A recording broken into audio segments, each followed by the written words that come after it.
Shifting করার সময় যখন আমরা নিচে যে রিংটা বসাই সেটা হচ্ছে এইটাই সেই রিং। তো এই রিং হচ্ছে উপরে বানানোর পর নিচে কীভাবে বসানো হয় দেখুন। আসলে উপর থেকে নিচের গর্ত ডিপ হচ্ছে আপনার 10 ফিট, আর যেখানে দাঁড়িয়ে আছে ওইখান থেকে নিচে হচ্ছে যে গর্ত দেখছেন এই গর্ততে নামানো হবে, এটা ডিপ হচ্ছে 10 ফিট। তো দেখুন কিভাবে নামায়, এই প্রসেসটা তারা অবলম্বন করলে লোড কিন্তু অনেক, যার কারণে এটা হাত ধরে বা কোনোভাবে নামানো সম্ভব না, যার কারণে ফেলে দিয়ে দেখলো যে এটা আসলে নামানো যায় কি না। তো এটা নিচে যেভাবে পড়বে ওইটাই কিন্তু থাকবে, সেটা আপনারা ভিডিওতে দেখলে বুঝতে পারবেন। এটা লোড এত পরিমাণেই লোড যে মানুষ এটা চাইলেও কিন্তু শূন্য করতে পারবে না কোনো একটা কিছুর মাধ্যম ছাড়া। তো ইনারা কিন্তু শত চেষ্টা করবে এটা ঠিকমতো প্রসেস করার জন্য। এখন পারবে কি না আদৌ এখন বলতে পারতেছি না। এটা হচ্ছে আপনার যখন আমরা শেষ পর্যন্ত দেখি আসলে এরা কী করতে পারে। তো এটি নামানোর জন্য অনেক রকম চেষ্টাই করলো। তো এখন দেখুন কিভাবে নামায়, প্রসেসটা দেখুন। এই প্রসেসের মাধ্যমে কিন্তু এরা অনেক ট্রাই করবে ভালোভাবে ছিট করার জন্য। তো এরা দেখা যাক আসলে সাকসেসফুল হতে পারে কি না। তো এটা সম্পূর্ণ করার জন্য তারা কি কি ব্যবহার করে, কি বুদ্ধি খাটায়, সেটা আমরা কিন্তু সম্পূর্ণ প্রসেসটাই দেখব যে কোন বুদ্ধিতে এরা কাজ করে। তো আমাদের যেই আমাদের এখন বলার মতো কিছু নাই, তারা দেখি কোন প্রসেসে কাজ করে। তো এখন তারা এই প্রসেসে নিয়ে আসলো, এই পজিশনে আমরা এখন দেখলাম তারা এখন কি করে সেটা দেখব। এখন এই যে বাঁশগুলো উঠাচ্ছে, এই বাঁশগুলো উঠাবে, ওঠানোর পর তাদের বুদ্ধি এখন কি আসলো যে এই রশি এই পাশে আনতেছে, তার মানে কি করবে এখন এই পাশে ফেলাবে মেবি।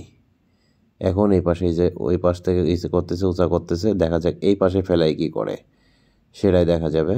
তো তারা সবাই টানতেছে এইদিকে টানার পর এখন দেখা যাক ওরা এই পাশে কি করবে সেটাই আমরা দেখব এখন, যে এইটা কি করে। এই পাশে বাঁশ দিচ্ছে, তার মানে এই পাশে ফেলাবে।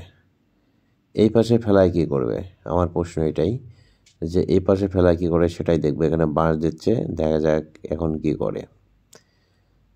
আমরা এখন দেখব যে তারা এখন কি পজিশনটাই করে। আচ্ছা দিল ফেলায়া, আচ্ছা বুঝলাম এই পাশে ফেলাই দিল, এখন কি করবে। এখন সবাই বুদ্ধি করতেছে, এখন এটা খুলবে, খুলে আনে কি করবে সেটাই দেখব। তো সিস্টেমটা হচ্ছে দেখা যাক ওরা কোন পজিশনে কাজগুলো করে। হ্যাঁ, তা আমরা ডিটেলসটা দেখাবো যে আসলে এরা কোন পজিশনে কাজ করে, সেই পজিশনটাতে আপনাদের দেখাই দেব সম্পূর্ণ এই ভিডিওর মাধ্যমে। দেখা যাক ওরা কি করে, আমরা কিন্তু এই ভিডিওতে দেখব যে এটা কীভাবে করে। যে কোনো কোনো রশি বাঁধলে রশি বাঁধার টানাটানি শুরু করে দিব। এইটা টাইনে কি আদৌ নেওয়া সম্ভব বলুন? দেখেন আদৌ কিন্তু সম্ভব না এটা টেনে নেওয়া। তো এরা তো বিষয়টা ক্লিয়ার বুঝতে পারে না যে আদৌ টাইনে এটা কি উঠানো সম্ভব, কোনোভাবেই সম্ভব না। এই যে এখন কেউ ধাক্কাচ্ছে, কেউ গুতাচ্ছে, এই কেউ টানতাছে, এই একটা অবস্থা। সেক্ষেত্রে এটা কিন্তু আমার জানা মতো এটা আদৌ সম্ভব না এভাবে টাইনে কোনোভাবে। তারপরে যে বাঁশ নিয়ে এসে খাড়া করে এখন যে এইভাবে টানবে, দেখা যাক এভাবে শূন্য করতে পারে কি না। তো এই প্রসেসটা অবলম্বন করার পর দেখুন বিন্দু মাত্র লড়ে নাই, বিন্দু মাত্র লড়াইতে পারেনি। এ দেখুন এই যে কাজ করলো, কোনোভাবেই কিন্তু লড়াইতে পারেনি। তাদের প্রসেস কিন্তু অনেকগুলোই অবলম্বন করলো। দেখা যাক কী কী প্রসেস অবলম্বন করে, যে কী কী বুদ্ধি খাটায়, যে সেই বুদ্ধিতে এরা ঠিকঠাক করতে পারে। সেই বুদ্ধিগুলো আমরা এখন দেখব যে কোন বুদ্ধির মাধ্যমে তারা এই কাজটা সাকসেসফুল করতে পারে।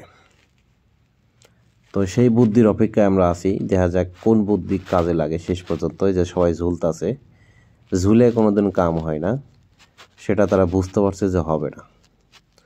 তো যেহেতু হবে না সেহেতু এরা কোন প্রসেসের বুদ্ধিগুলা করে সেগুলাই দেখেন। তো এই পজিশনে আসলো, এই পজিশনে আসে তারা এ পর্যন্ত করতে বলেন। এখন কি করতেছে, সবাই ধরতেছে, ধরে টানতেছে যে হালকা যদি একটু আগানো যায়, না সেটাও সম্ভব না। তো এখন একজন বুদ্ধি দিল কি, যে হচ্ছে কোদাল দিয়ে মাটি সরাই নিতে হবে। তো কোদাল দিয়ে মাটি সরাই নিচ্ছে সামনের পাশ থেকে কোদাল দিয়ে মাটি সরাই নিয়ে মনে হয় আবার কী করবে, আর মনে হয় টানে দেখবে যে কী করা যায়। তো সেক্ষেত্রে দেখুন কোদাল দিয়ে সামনের দিক থেকে মাটি সরাই নিচ্ছে, টান দিয়ে মনে হয় উঠাইবে না, টান দিয়ে উঠায় নেওয়ার সে পর্যন্ত দেখব। তো এই যে কোদাল দিয়ে মাটি সরা পানি এই পাশ দিয়ে ছেঁচে দিচ্ছে, ওইখানে পানি হয়েছে, এটা পানি উঠাই দিচ্ছে পাশে। তো উঠায় দেওয়ার পর এখন দেখি কি করে, এই পাশে পানি শুকাই দিয়ে এই পাশে দিচ্ছে। তাহলে চিন্তা করেন যে পানি ভিতরে দিচ্ছে আটকে গেছে, তার মানে কতটা ডিপ হয়ে গেছে। ডিপ বেশি হওয়ার কারণে কিন্তু এটা লড়াইতে পারতেছে না কেউ। তো সেটাই প্রসেসটা দেখুন যে এরা কীভাবে কি করে।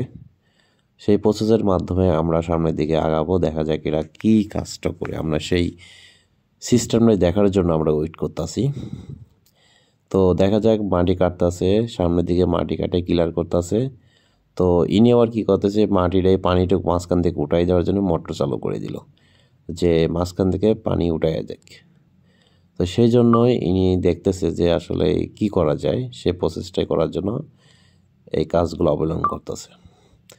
তো এখন পজিশন হচ্ছে, আমরা এই পজিশনে আসলাম, দেখি এই পজিশনে আমরা কি করতে পারি, দেখা যাক। হ্যাঁ, এখন কি করলো, রশি এখন এই সাইড দিয়ে রশি দিয়ে নিচ দিয়ে টানলো। আচ্ছা, মাটি কাটার পর বুঝলাম যে মাটি কাটার পর রশি ওই সাইড দিয়ে নিয়ে এখন এই দিক দিয়ে টানে উঠাইবে, দেখা যাক। হ্যাঁ, এই যে এখানে কি করতেছে, যে গিট্টু দিবে, এই যে গিট্টু খুলতেছে, গিট্টু খুইলা সুন্দর করে বাঁধবে। এই যে গিট্টু খুলতেছে, যদি হঠাৎ ছিঁড়ে যায় সেজন্য এই যে গিট্টু দিয়ে ভালো করে বাঁধি দিল। তো ভালো করে বাঁধার পর হ্যাঁ, এখন কি হবে, এখন আলিশাই করে টান দেবে, বাহুবলীর মতো টান দেবে। হ্যাঁ, আপনারা যে বাহুবলী যে ছবি দেখছেন না, সেই বাহুবলীর মতো টানা হবে। এই যে বাহুবলী টান শুরু করছে, বাহুবলীর মতো টানছে, কিন্তু মাগার এক চুলো লড়ছে না। একে বলে বাহুবলী টান। বাহুবলী টান কিন্তু বাহুবলীর মতো কাজ করছে না। তো তারা কিন্তু সর্বোচ্চ চেষ্টা করতেছে এটা ঠিকঠাক মতো বসানোর জন্য। দেখা যাক কোন পজিশনে এরা রাখতে পারে, ঠিকঠাক মতো বসাতেই পারে নাকি কোনো পজিশনে এরা রাখতে পারে, সেটাই দেখবো এখন। তো এই পজিশনে তারা নিয়ে আসলো। হ্যাঁ, দেখা যাক এখন কি হচ্ছে, টানতেছে, টানিয়া এই বাঁশ উঠাইবে, এই যে বাঁশ উঠাচ্ছে, এই যে হ্যাঁ বাঁশ উঠাচ্ছে, দেখা যাক কি করতে পারে। কিন্তু ফেলাই দিল, শেষ, আর কোনোভাবে তোলা সম্ভব না। এটা